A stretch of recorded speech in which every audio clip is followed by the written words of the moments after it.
team. It was the seeds of this unique horror that the GIs brought home with them.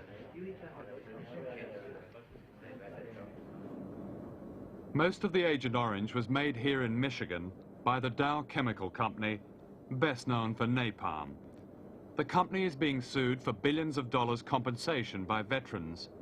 And although the company says the onus is on the veterans to prove their case, it has brought its own lawsuit against the US government, claiming that the Pentagon failed to protect its soldiers against the effects of the chemical. That's what I looked like when I had hair before cancer. In April, it'll be 2 years that they gave me 2 to 5 years to live.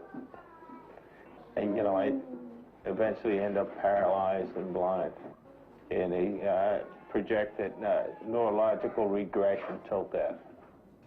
Charlie Hartz was a soldier exposed to Agent Orange. Charlie's imminent death is certain. His 4 children were all born with birth defects. Is there likely to be another Vietnam? Could it happen to this country again? Yeah. Yeah.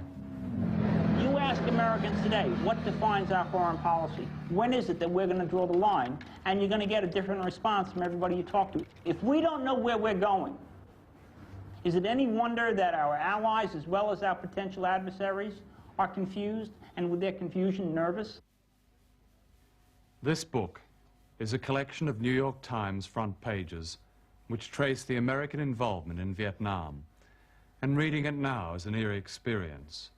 The same headlines are appearing today, the same jargon such as escalation and light at the end of the tunnel, the same delusions. Delete Vietnam and write in El Salvador, and the stories seem almost identical. Like the politicians then, Kennedy, Johnson and Nixon, the politicians now, Haig and Reagan, see the world in the same arrogant, simplistic terms, speaking of dominoes as if nations are mere blocks of wood, not societies riven with their own differences and animosities. Today, as before, honest men pay with their careers.